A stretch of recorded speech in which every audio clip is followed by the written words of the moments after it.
So at the after the presentation, Julie will send out the slides to you and a link to where you can find the recording of the presentation. We do that through YouTube.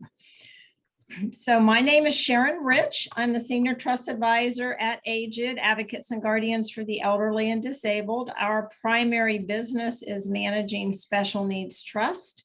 So we live and breathe special needs trusts, Medicaid, benefits, etc., day in and day out.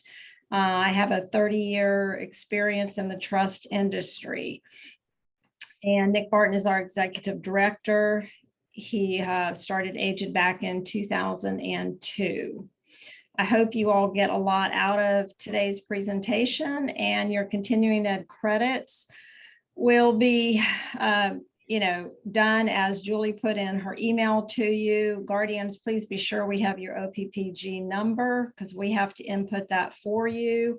Everyone will get a certificate of attendance so that you can self-report your credits. We've got the CLEs for the attorneys also, so and the guardians also.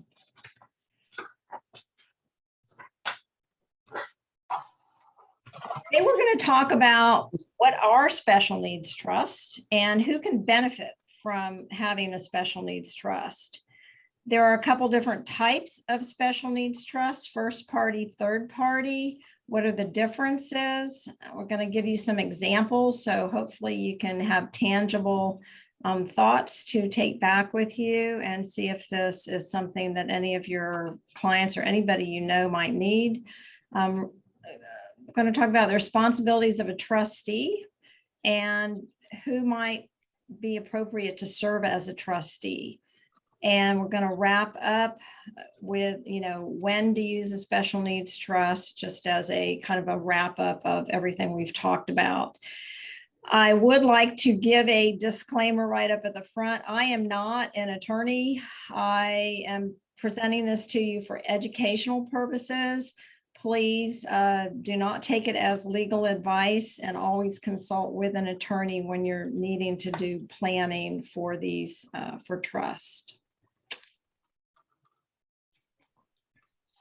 I'm going to close that out. Okay. What is a special needs trust? It is a trust that is designed to really protect quality of life for someone with disabilities, and this can include seniors, without them losing their eligibility for public benefits. And we're talking generally about Medicaid and SSI. So any monies that go into the trust should not count against someone for these government benefits. You can make distributions from a special needs trust that supplement any benefits someone's getting. So if the public benefit is going to pay for something, we don't want to pay for that out of the trust also. Trusts can hold a variety of investments: cash, personal property, real property. A trust can be the beneficiary of life insurance proceeds. It can hold investments. Sometimes it's limited by what the trustee will allow, but pretty much the trusts are allowed to hold anything.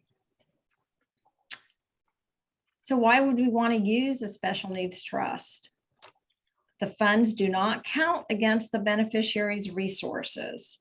And some trusts can use to protect income also. So if you're over the income and or the asset limit for Medicaid, you can use some type of trust generally, as long as you fit into the qualifications. Special needs trusts are exempt from the Medicaid 5-year look back. So there's no waiting period or anything like that. When you put money into the trust, you can qualify immediately.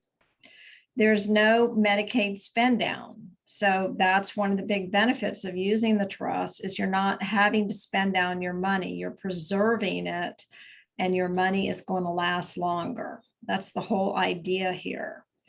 What does this do? It helps you extend your ability to stay in the community. When you have funds to help pay for care you can then potentially be able to stay at home longer. The trust also provide for investment, administration, and distribution guidance for the disabled individual. Usually the trustees, well, they can be family members, but the professional trustees, of course, have a lot of expertise in these particular items. It's really all about improving quality of life.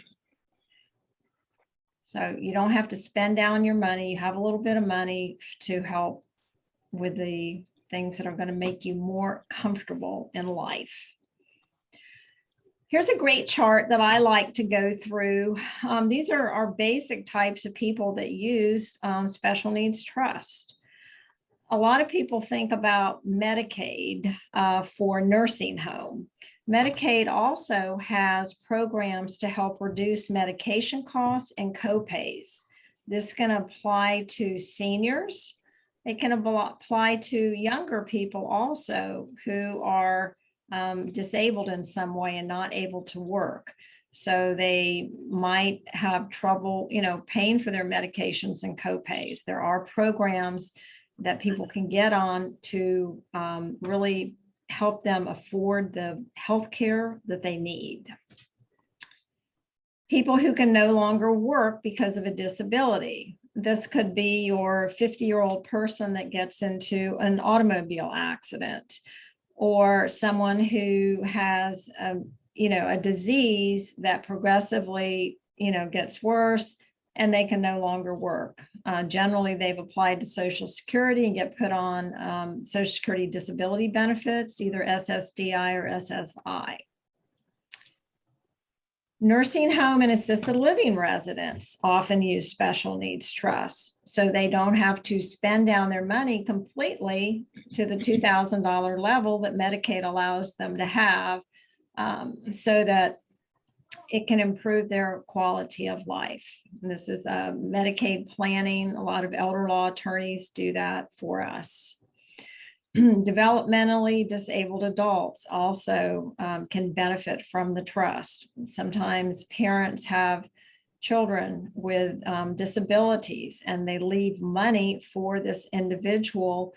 If that individual is on government benefits, it can disqualify them. So a special needs trust can help in that situation and protect their benefits. So there's two basic types of special needs trusts that can be categorized into first party and third party trust. The first parties have three types of trusts under the federal code: D4A, D4B, and D4C.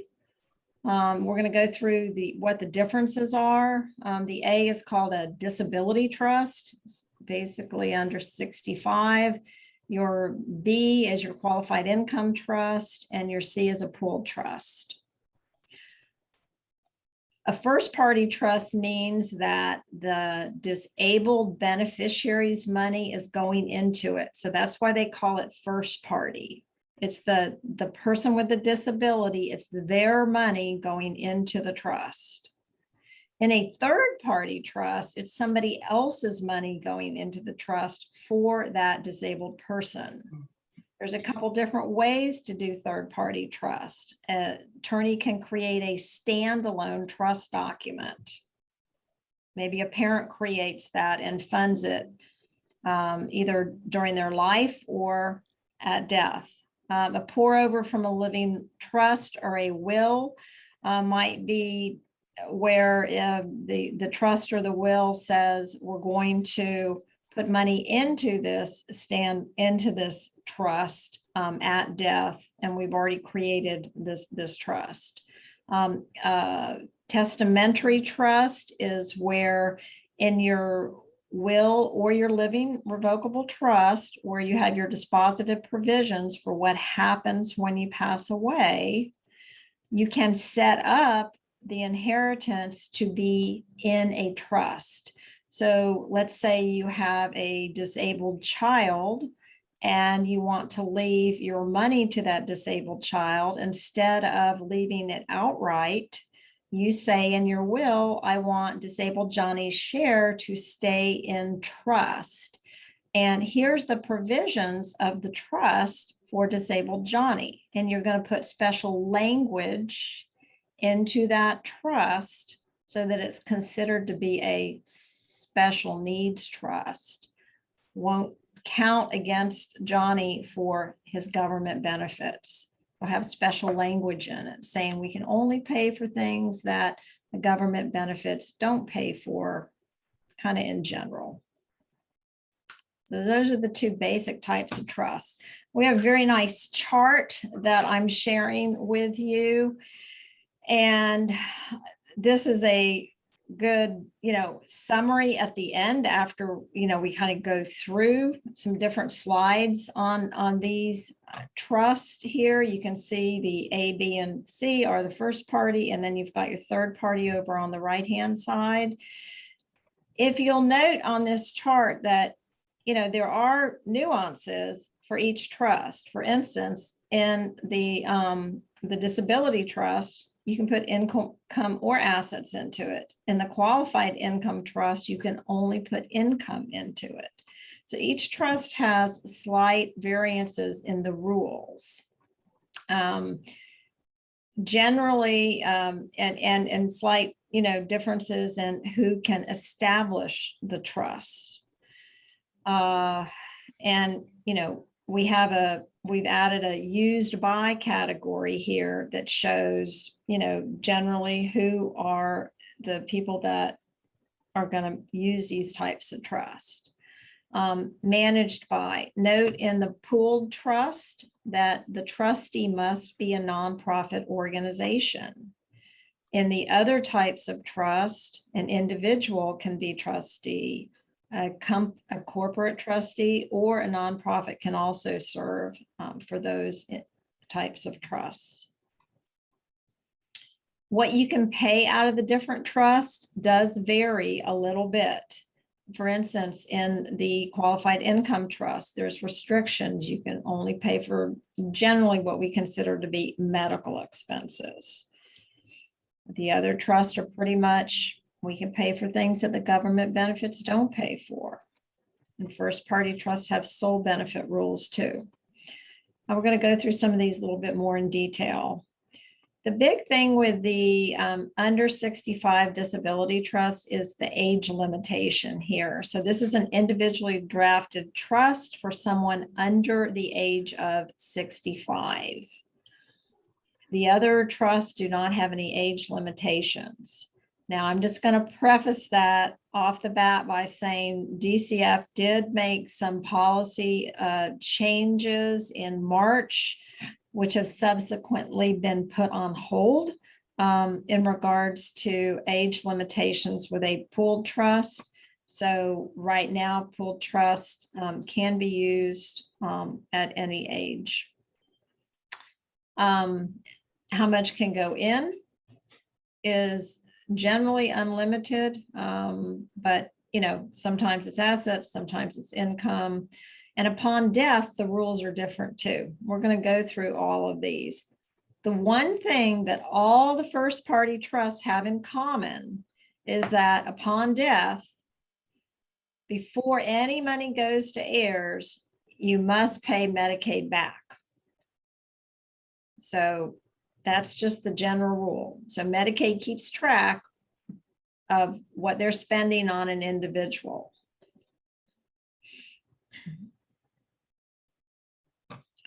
Let's go into a little bit more detail. So generally, first party trusts can also be called self-settled because it's the disabled beneficiary's money going into the account. It could be money from a gift that the beneficiary received, an inheritance, a settlement, an injury settlement sometimes, or just their own lifetime savings. We get a lot of accounts for someone inheriting money and they're already on government benefits. Well, what are they going to do? It's going to affect their benefits. So they want to open up a trust to protect their benefits. All first parties require the payback provision to pay Medicaid back upon the beneficiary's death.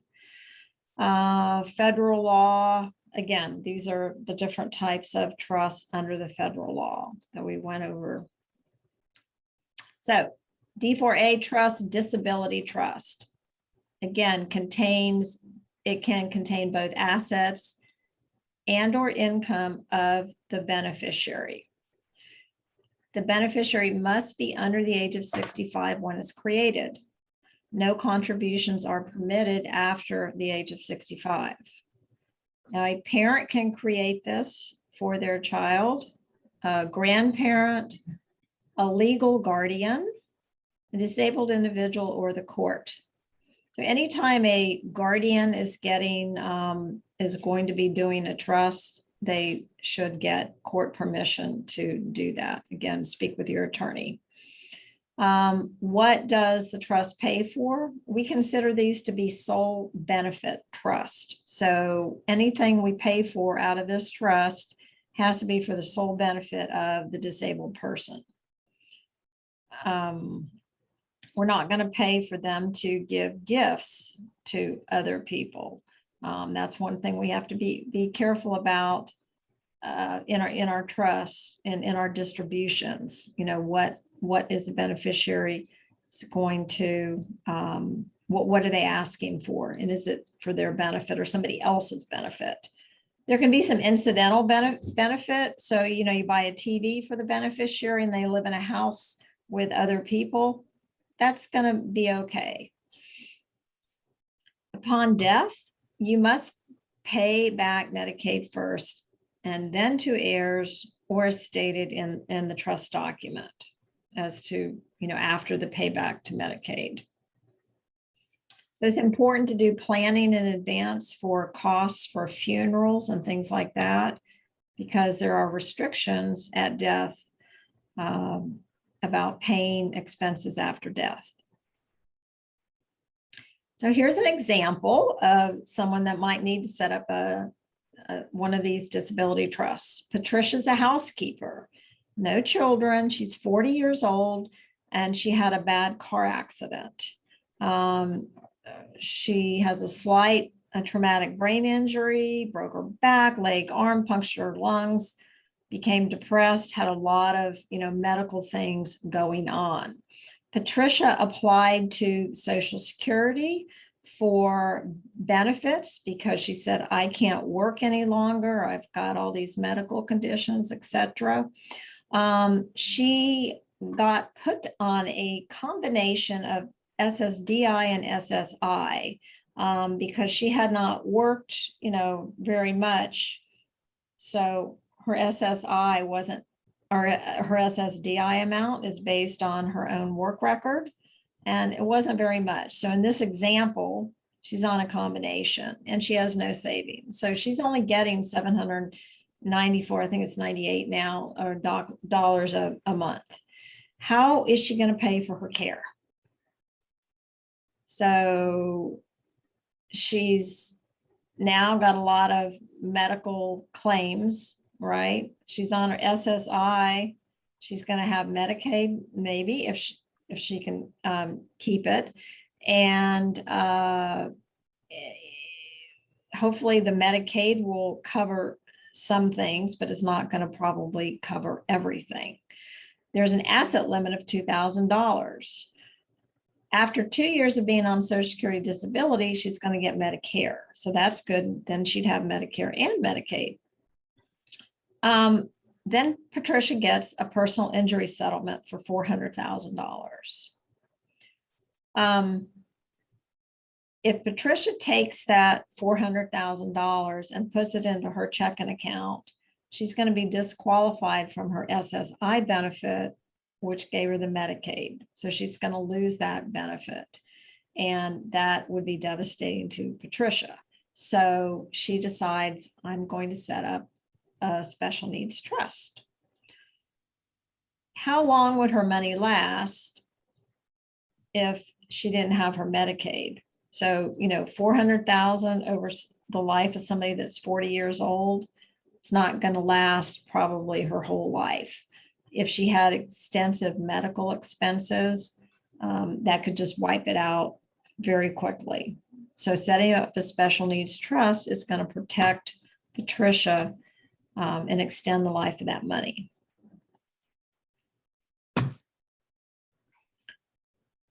Next type, qualified income trust. Some of you may have heard of that through as a Miller trust also.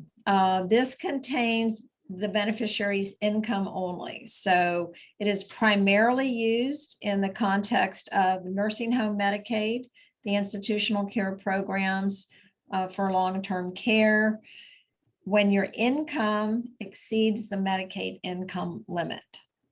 Right now, that's around a little over almost $2,400 a month. So if you're needing to go into a nursing home and your income is higher than that amount, you can use a qualified income trust to protect your income and allow you to qualify for Medicaid. Now, there are also asset limitations for nursing home Medicaid. In the case of the qualified income trust, you can only put your income into it. So if you're over the asset limit, there would be other options for the assets. In the qualified income trust, you are only allowed to pay for patient responsibility. So that's the amount that you owe to the facility, the nursing home. Medicaid allows you to have $130 in a personal needs allowance that can be used out of the trust. Unreimbursed medical expenses. A lot of people don't realize that if you, let's say you've gone into rehab before you get your Medicaid, and Medicaid is not going to, and you have out-of-pocket expenses or had other medical expenses out of pocket, that once you got on Medicaid, Medicaid was not going to cover, you can reduce the amount that you pay to the nursing home so that you can pay off those unreimbursed medical expenses. And DCF will, if you present those to DCF, they will do the calculation for you to say, okay, instead of having to pay the nursing home $3,000, you only have to pay $2,500, and you pay $500 a month to pay off your medical expenses that are due. Spousal allowance is also allowed to be paid out of the trust. That's a Medicaid term that attorneys will calculate for you on, transferring income to a spouse if the spouse doesn't have very much income. There's rules and qualifications for that. In the QIT trust, at death, any funds in the trust are paid back to Medicaid. So here's an example of how QIT trust actually works. We got Robert, who's 82, lives alone in his house and had a stroke and fell. He goes to rehab. Rehab says, you're not safe to go home. You need skilled nursing. So he has a nice income between his Social Security and pension of $4,000 a month. And he also has savings of $10,000. So he decides, I'm going to prepay for my funeral. I haven't done that yet. Good idea, Robert, because who's going to pay for it after you pass away? And he's reduced his savings down to $1,000. So Medicaid says, well, you can have $2,000. So he's now under the asset limit for Medicaid. He has a daughter. She's power of attorney. The daughter goes to an attorney and says, what can I do? Robert needs to qualify for Medicaid because the nursing home costs $9,700 a month and Robert only has $4,000. Who's going to pay the difference? Let's get him on Medicaid. So the attorney drafts a QIT with the daughter as a trustee. She goes down to a bank with a trust document, opens an account in the name of the trust. Now, every month, Robert's income is going to go into his checking account, and then it's going to get transferred into the QIT account at the bank. In this example, she's going to transfer everything except the $130 that he's allowed to keep for personal needs. And then she's going to pay the facility right out of the QIT. So money goes into the checking, then goes to the QIT, from the QIT over to the facility. That's basically how it works. Medicaid allows this. He gets to keep his 130. He keeps that in the checking account and uses it for his needs. Remember, Robert had a house. So in this scenario, how is Robert going to maintain the house expenses? If Robert sells his house, what is he going to do with the funds? So these are just some of the pitfalls that you have to think about. And if he sells his house, we do a lot of pooled trusts for people that actually go through that scenario. And now they have assets. They should not put them into the QIT. And a lot of people don't know that if they're managing the QIT. So as individuals are managing that, it's important to remember you're not supposed to accumulate the assets. So pool trust, again, this is a first party trust with a beneficiary's money going into it. The idea on a pooled special needs trust is there's a master trust document that is drafted or completed, signed, sealed, and delivered. And so everybody's under the same master trust. The funds, one of the rules is the funds can be pooled together for investment purposes. Still on the QIT side. It's still on the QIT. Julie's telling me that you all can't see my D4C slide. That's correct. For some reason, they cannot. Oh. Are you all seeing my D4C slide or the QIT slide? Stop your screen No? share. real Okay. quick. All right, I have to fix this. Yeah, go up there. Come on, where is it? Maybe that's.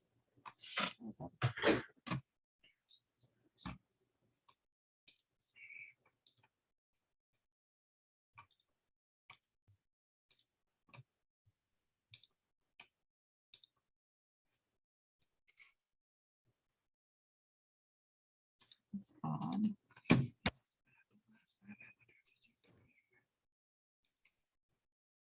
Let me see. Hold on. Let me see what they can see real quick. Remember when I was on with Joe? Were you guys with Joe? I had an issue. Sorry for the technical difficulties. Julie's a whiz though. Well, I'm sure we'll be able to get it going here one way or another.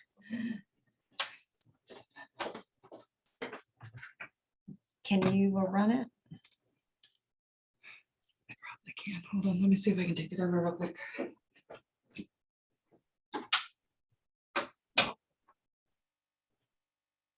I've never had this happen before, so I'm sorry. I don't know what the problem is.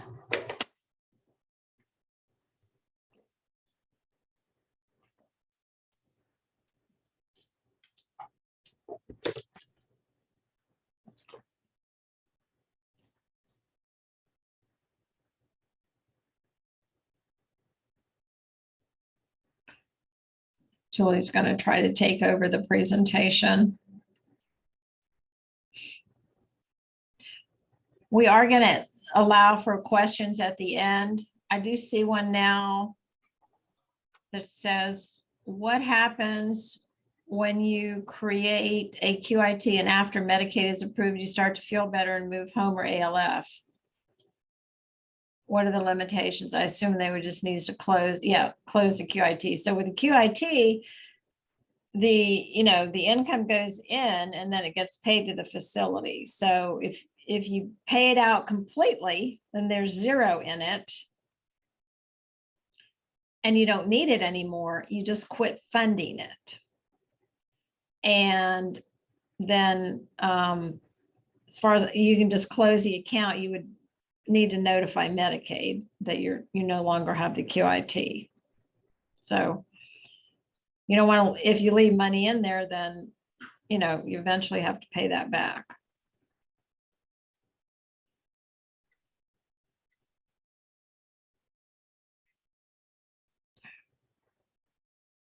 Okay, let me see.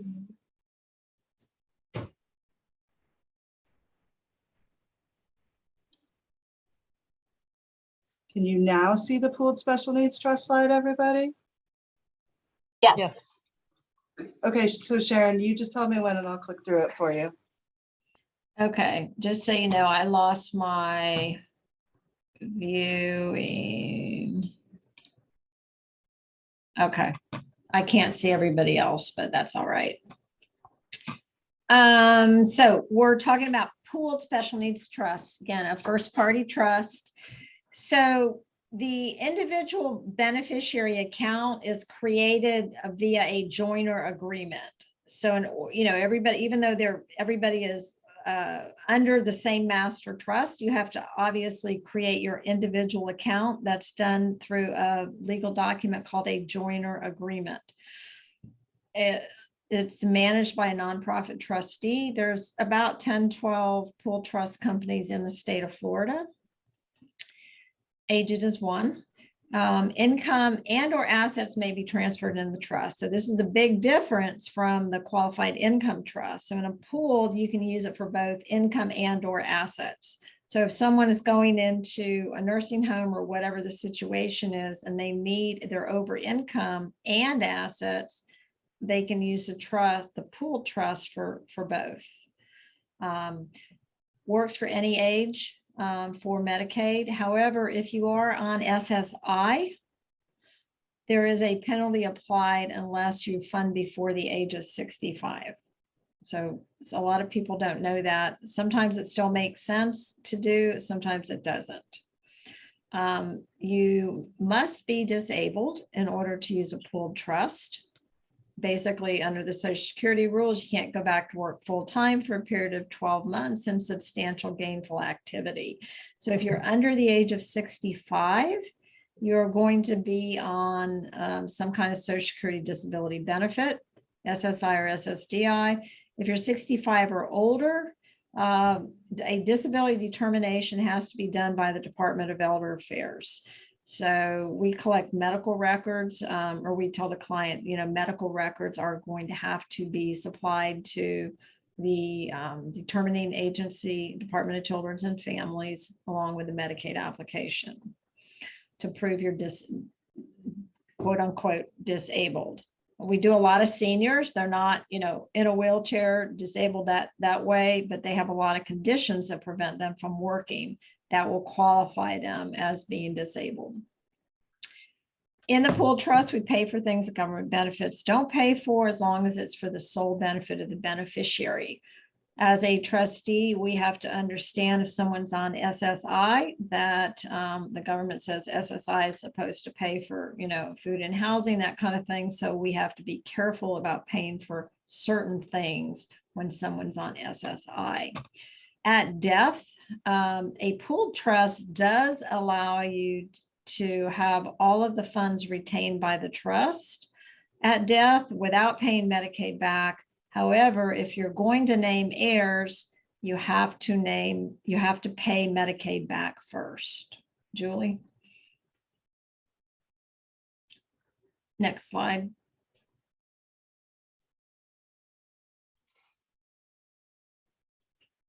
Are you able to see that, Sharon? It should be on all the regs now. Okay. That's Federal code. I guess my computer's not working right. We'll just work through it. So the pooled trust, I've put the federal code, Social Security code, and the Medicaid codes here for you. I do have resources in the back of this presentation with some more of the codes and things like that you can refer to if you want to.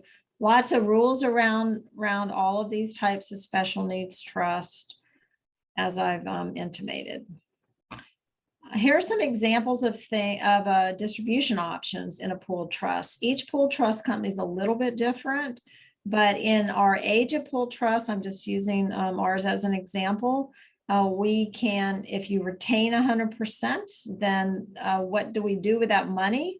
We can use it to set up another trust for another disabled individual, if in certain instances. We can use our retained funds to support the disabled community with equipment, medications, education, services. We have lots of programs that we do to support the disabled community and seniors.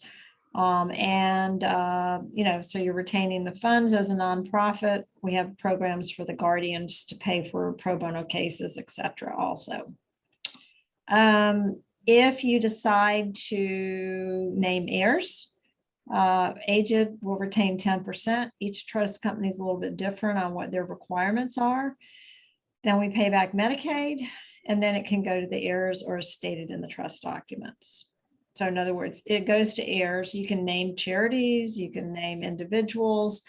A lot of people like to follow the will of the disabled individual, but you don't necessarily have to, as long as you've got, good legal advice, and think through the implications there. These are irrevocable trusts. The beneficiary cannot just get their money back. We have to pay it out for expenses. So these are examples of some of the payments that we make from the different types of special needs trust. There are sometimes dental and medical expenses that are not covered by the government benefits. Rehab, rideshare services, transportation, caregivers is a big thing in care management, guardianship fees, legal fees. So this is a way to, again, preserve your money so you can get the extra care that you might need. In my example, the gentleman who was maybe still had the house, if we had money in the pooled trust, we could pay to maintain that house. Cell phones, vehicles, we do purchase cars out of our trust sometimes. Travel, things like someone's in a nursing home, we pay for art supplies, iPads, those types of things. People might be living at their home. We can pay their rent, utilities, things like that. Again, when you're on SSI, there are certain things that should not be paid from the trust.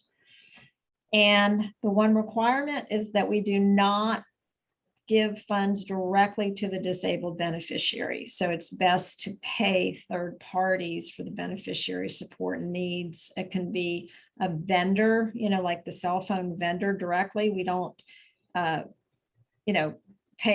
reimburse the beneficiary to pay for a cell phone. Okay. Julie, are we on the QMB slide? Yep, we are. So QMB is, I'm sliding this in here. This is a Medicaid program that we do a lot of we do a lot of trust for people to qualify them for QMB. This is a medical Medicaid for people that are on Medicare already. Medicaid comes in and acts as a supplement. It will get them extra help to reduce their medication costs down to $0 to $10. So you got somebody that's diabetic and spending a couple $100 a month on insulin. This program will reduce that insulin down to less than $10. Pays Part D, annual deductible, premiums, no donut hole or coverage gap. One of the nice benefits also is it pays for your Part B premium. That's $149 a month. Gets deducted out of the Social Security check. That's no longer going to be deducted. So their check goes up when they get qualified for QMB. And the nice thing also is that when they go to the doctors and hospitals, they have zero copays. So you have somebody that says, I can't afford my back surgery. I can't afford the MRI test I need, all the specialist visits. If we can get someone qualified for QMB, they will not have to pay for those things. So now they can get the care they need. Here's an example of Andy, who was diabetic in the donut hole and needed back surgery. His income was $1,900, but he had $6,000 left in assets. So his income was too high to qualify, but QMB says, you can have a little over 7,000. So he could keep his assets. What he did is set up a pooled trust and transferred $900 every month into the trust, reduced his countable income, and now he qualified for QMB.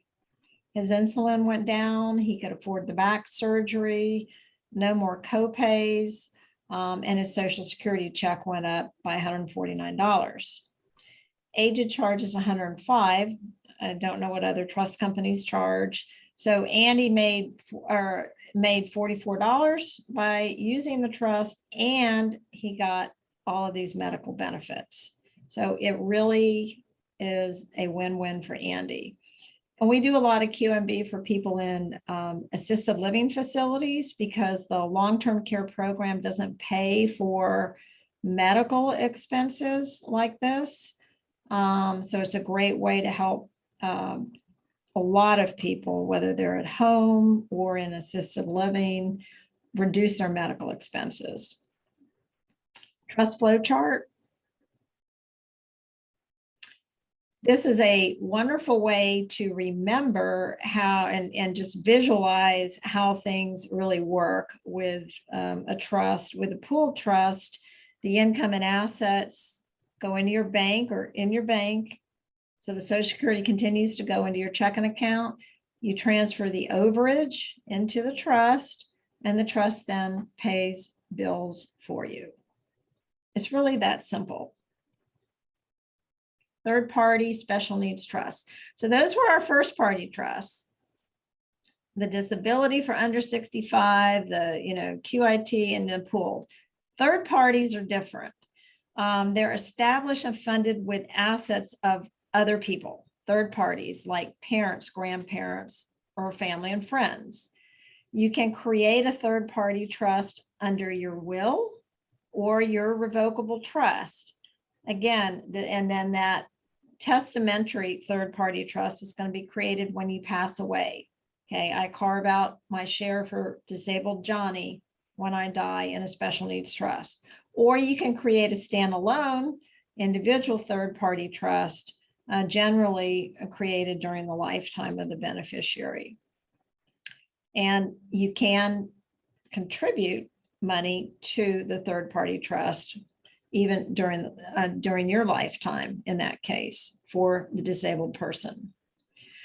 The value, one of the big values in doing this is there's no Medicaid payback required at death. It was never disabled Johnny's money. It was somebody else's money. So Medicaid says you can use it as a special needs trust, and we're not going to require that you pay Medicaid back at death. So if you got other family members or whatever, you can say when disabled Johnny dies, it's going to go to my other two children. And the trustees are lots of options for trustees on these types of trusts. So we have an example here of Susan, who has 3 children, and one child is bipolar, schizophrenic. We actually have a lot of those types of clients, and is on SSI. Susan decided, she went to the attorney, and they decided in her will, she was going to leave 50% to each of her non-disabled children. And what she did was she created a third-party trust during her lifetime, a standalone document. She buys a single premium life insurance policy and names the third-party trust as the beneficiary. So upon her death, the life insurance proceeds funded the third-party trust. So a lot of people that can afford it will fund a supplemental third-party trust with life insurance proceeds. Don't have to. She could have said, I leave 1/3, 1/3, 1/3, and Johnny's share is going to be left inside a special needs trust, and here's the provision. So there's different ways to do it. So considerations, who's going to be the trustee of this type of trust?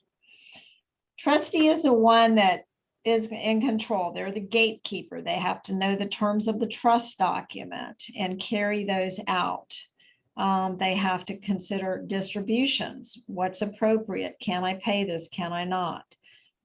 Is my, brother asking me for something that I don't really think he should buy?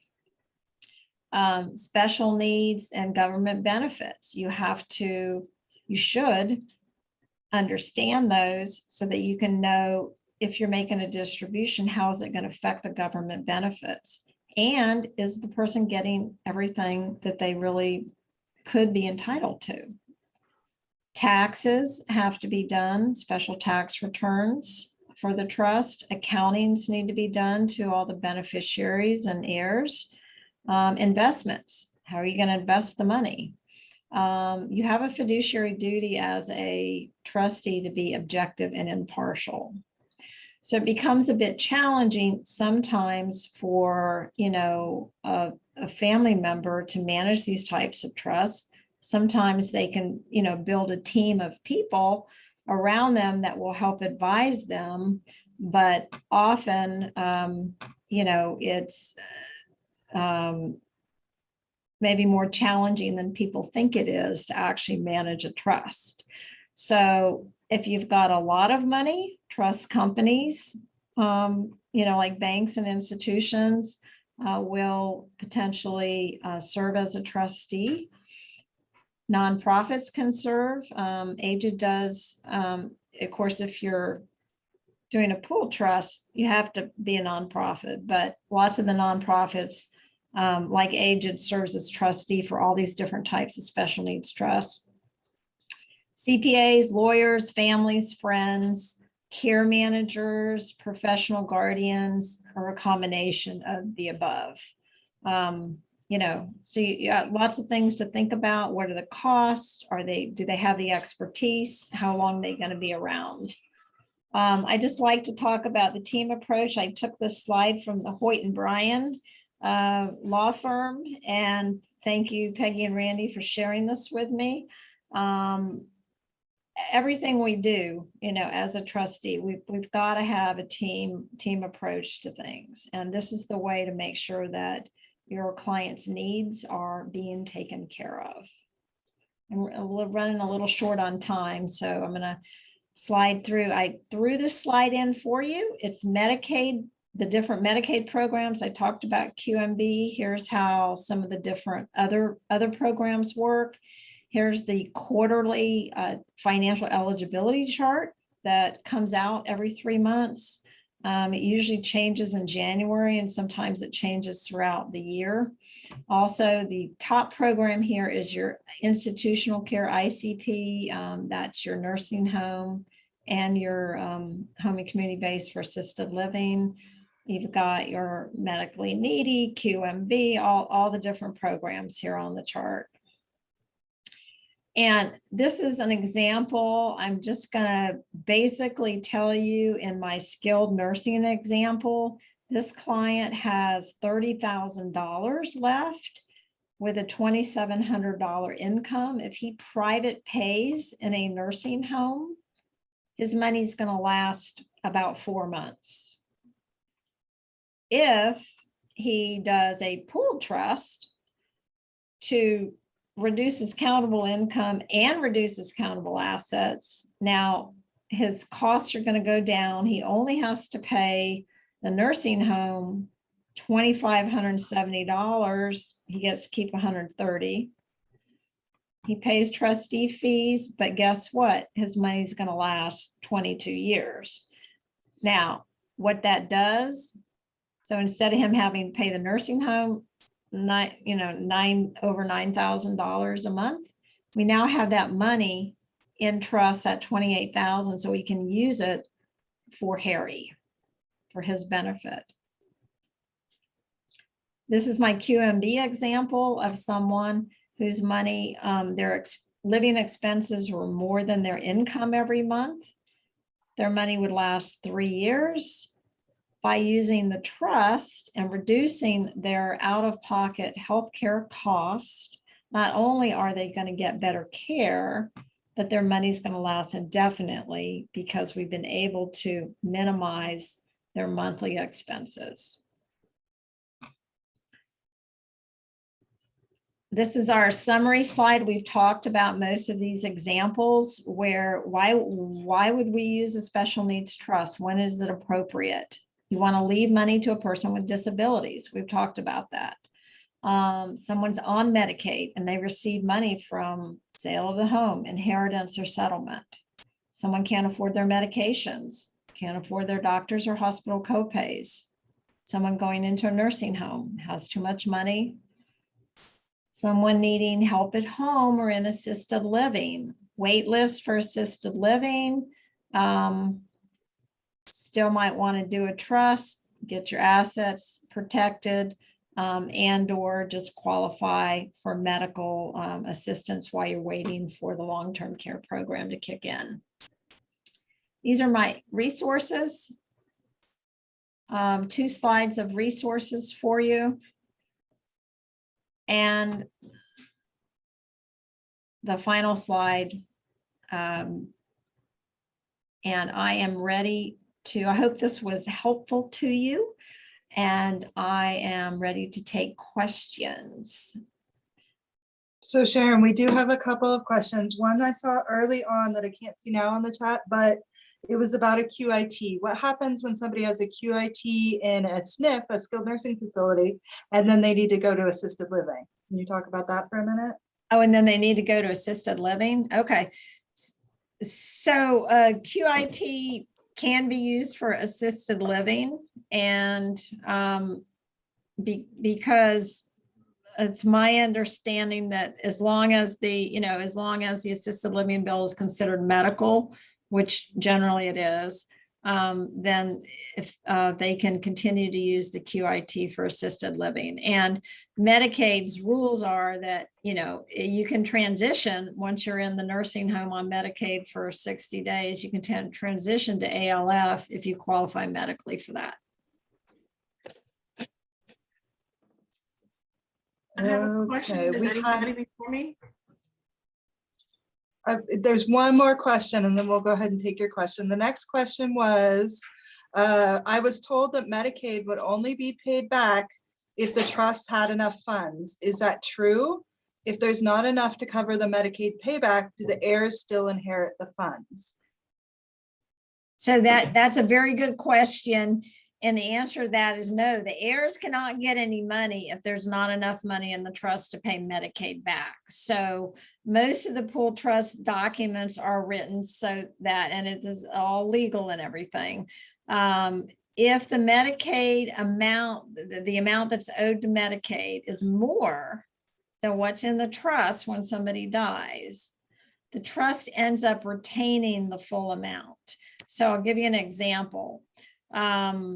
There's $30,000 left in the trust when the beneficiary dies, and we write to Medicaid and the lien is $100,000. The trust is going to keep the $30,000. Now the heirs are not harmed because if we paid a partial amount back to Medicaid, the $30,000 would be gone anyway and the heirs wouldn't get anything. So this way, the nonprofit organization can use that $30,000 to support its mission to support the disabled community.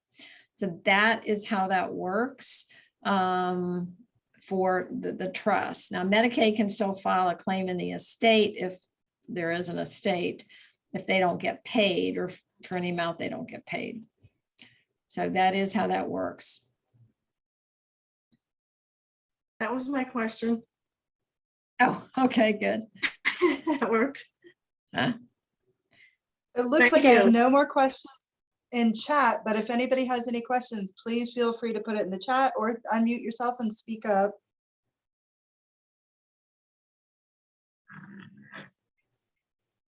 Thank you for this. Something to go. Okay. Julie, is anybody putting anything into chat? No, but I don't have any questions. So I have one. Seems I was like slow to unmute.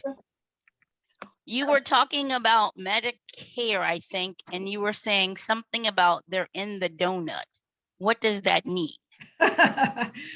Okay, I have some training on the Medicare gap or donut hole. And basically Medicare has rules around its prescription drug coverage. And, you know, it says that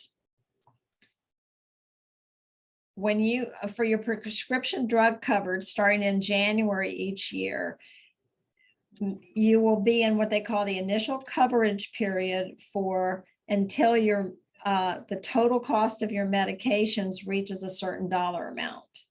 Once it reaches that dollar amount, you're in the gap. So in other words, what you paid plus what the plan paid. And when you're in the gap, you pay much higher copays. So the percentage of the cost of the drug you pay is a lot more when you're in the gap. Those costs have gone down a little bit. That's why everybody says, oh, the Medicare gap is closing, but it's really not closed. It is just, you know, the percent that you pay is a little bit less. I don't have the slide in front of me. I don't want to misquote. I put it up, Sharon. I was going to say Sharon probably can't see it, but I put the donut hole slide up for everybody to see while you were talking. So, and then once to get out of the gap, you have to spend a certain dollar amount of money plus the discounts and stuff that go towards that. And once you hit that number, then you're out of the donut hole and you're in what they call a catastrophic state. And then your drugs are a lot less money. They're generally just a few dollars. So it's this process of how much am I going to pay during the year? And then it starts all over again in January. So I've opened up, I remember meeting with a diabetic couple, and they had lots of other medications that they took. And in March of every year, they went into the donut hole because they had so many meds. Total cost was, you know, reached that limit, and then they couldn't afford. They couldn't afford their insulin. They told me that they're not going to be able to afford their insulin. Well, we got them qualified, both got trusts and qualified for QMB, and they went down and to the pharmacy as soon as they got qualified and got their insulin for $3. So that made me feel really good, you know, being able to do that. So that's generally how it works. I do have some slides or some videos on the Aged website. So, but I'm happy to go over that a little bit more in detail also. And it looks like we have one more question. Sharon Flanagan wanted to know if we had a list of special needs trust in Florida. Special needs trust companies, you can Google like pull, you can Google pull trust companies Florida, you know, and that'll give you a list of the pulled trusts, the companies. As far as other trustees, you know, I don't know of a real comprehensive list. If you just do some Googling, you know, you can find a lot of things on the website, but, you know, all your banks and institutions service trustees, but usually there's like $1 million or $2 million limit. Some of the CPAs, you know, and I know individuals, CPAs, and sometimes act as trustee also. And I got a couple questions in the chat. If people own a home, does that home need to be put in the trust?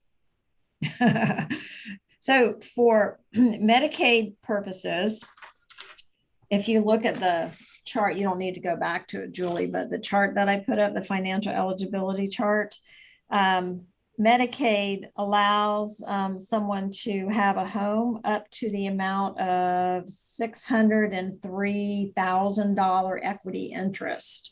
So as long as there's intent to return and your equity is not more than $603,000, the home's not going to count as an asset. So do you need to put it in the trust for Medicaid? No. Should you put it in the trust? That's a whole different question.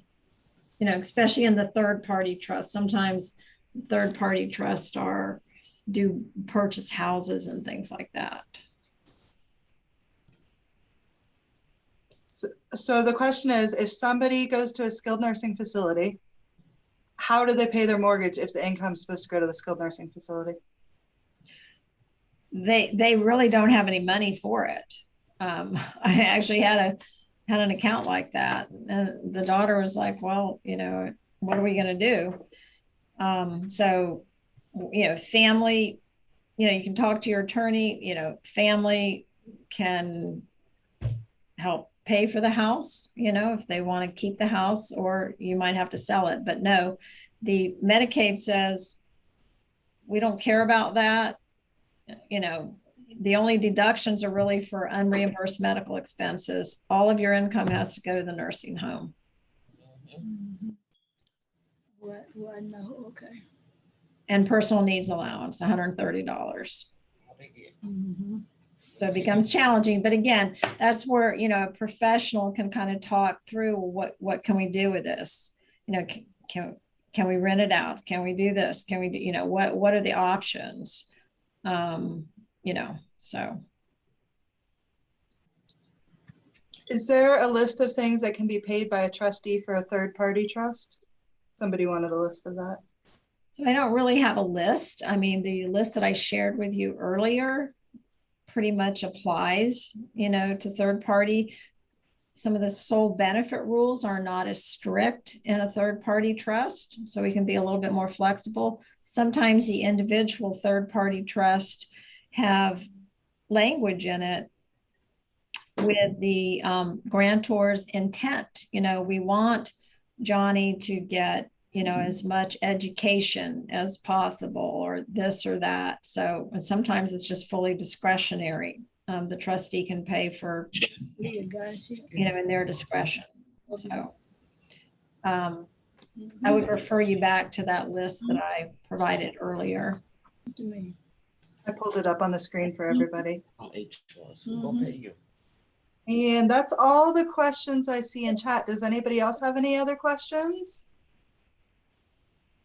And Sharon, we're getting a lot of feedback that it was very informative, so a lot of people don't have a lot of questions. Very good. Okay. Well, thank you. Feel free to use us as a resource. Happy to, answer questions for you, and appreciate your attending today. Look for our more upcoming webinars that we have on various topics.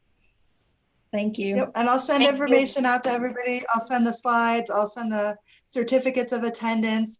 It'll take me probably about 5 business days to get everybody reported for the Guardian stuff, but I'll let everybody know when we do that. So I'll be reaching out to all you guys with more information after this webinar, okay? Thank you very much. Thank you very much. Thank you. Have a good day. Thank you all. Thank you. Thank you. You're welcome. Thank you. Thank you. Okay. Oh, boy. What time? I'm still on. It's still running. I can't. Your computer is also locked up. Yes.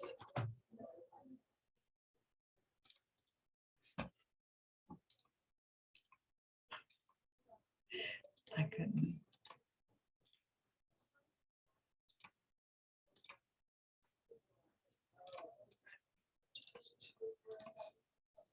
Let me see if it ended for them. But now it's not running. I know.